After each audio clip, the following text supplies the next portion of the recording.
Interesting. I suppose the question I had was trying to envisage what the world, what a difference you would make. But that's a question. You want advice. I can try and the advice I'd give you is don't confine yourself just to public health practitioners. Take example.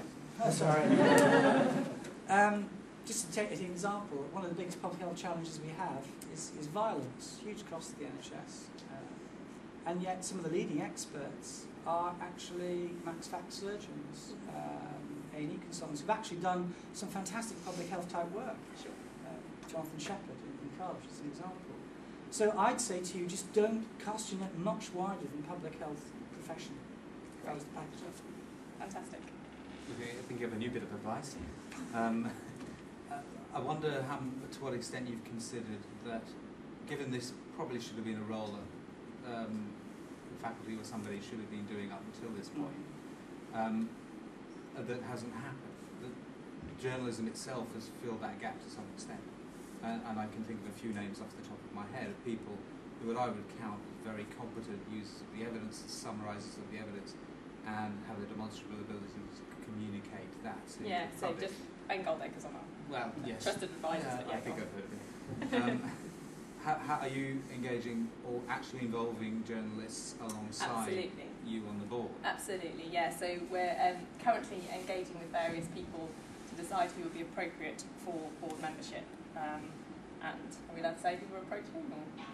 I don't know. So we're actually asking Liam Donaldson and Fergus Walsh at the BBC and like that. So definitely it's been identified that we need a strong public health figure, and there's various conversations about who that would be, and definitely a media person. Absolutely. Can I ask a question? Yes, Which is, sorry, yeah. Are you functioning independently of the Department of Health, of the faculty? So how will you rationalise issues where the public health advice might conflict with current national policy? Are you advocating for change, or are you representing the profession of practice? Gosh, that's a very philosophical question. I think currently it's the early stages, and what we're very interested in at the moment is bringing people on board. We stand as an independent organisation currently, although we'd be very happy if we saw a line in the white paper that said great to have more media involvement through public health. But we do stand as an independent organisation, so our focus would very much be on getting the experts, as you said, if they're from a wider field than just public health, getting them to engage with the media. We wouldn't necessarily, we definitely wouldn't censor what people are saying. That's not what we're about. We're about getting accurate, evidence-based, reliable, accessible information into the hands of journalists. Sorry if that was a bit politically correct, but is that okay? Question is one of advice, really. I mean, the media tends to be a reactive instrument and tends to not see things as they come. So I was interested in your horizon scanning thing. I mean, what part of your role will be reactive and what part of it will be campaigning almost? Sure. Focusing on certain issues where you think that haven't got attention before and that you want to push.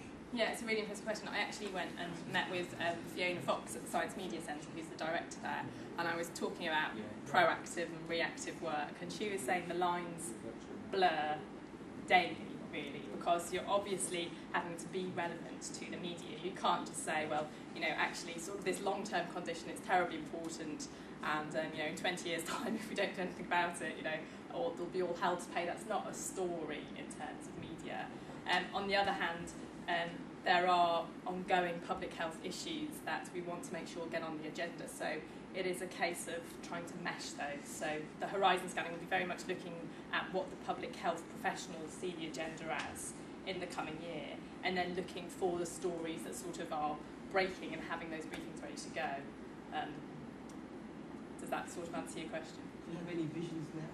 I mean, do you have any key strands that you're because it's almost up, isn't it? I mean, the idea. Do you have any key strands that you're thinking of now? I mean, I was just thinking of some of the ideas here on cycling, stairwalking. I mean, you know, some of those. could Sure, be absolutely. taken I mean, there are always key areas, aren't there, of public health that don't go away, that, you know, the media will at some point get excited about. So, for example, if Anne Milton says we should call people fat rather than obese, the media are going to get very excited, or, you know, if MMR kicks off, they're always going to get excited. So, but I take your point that there are things that the public health profession wants to get on the agenda, and I think we can manage those quite well. John, the last word, yeah. Sorry. Yeah, I think the issue is the money in the medium term, Yeah. and I mean there is an issue as to how much we pay to join the faculty these days. I mean, seems a lot of money. Yeah. I can't admit. And it's very nice to have conversations with them, but you could see a time where they should outsource or they should rely if business principles operated.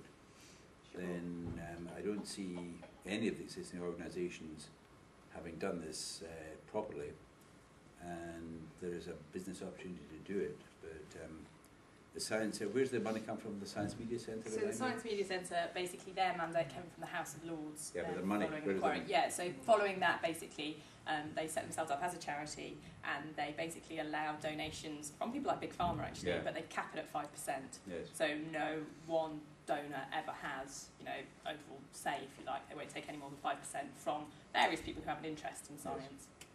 And they're at the Royal Institute, so they have very nice premises in London. Do you want to comment? I was just going to very quickly ask, have you been in touch with the Dental Public Health Specialist Society? Do you know, I haven't. I'm very, so that's very remiss, and I will. If you've got the contacts, Anna, that would be great. Thank you.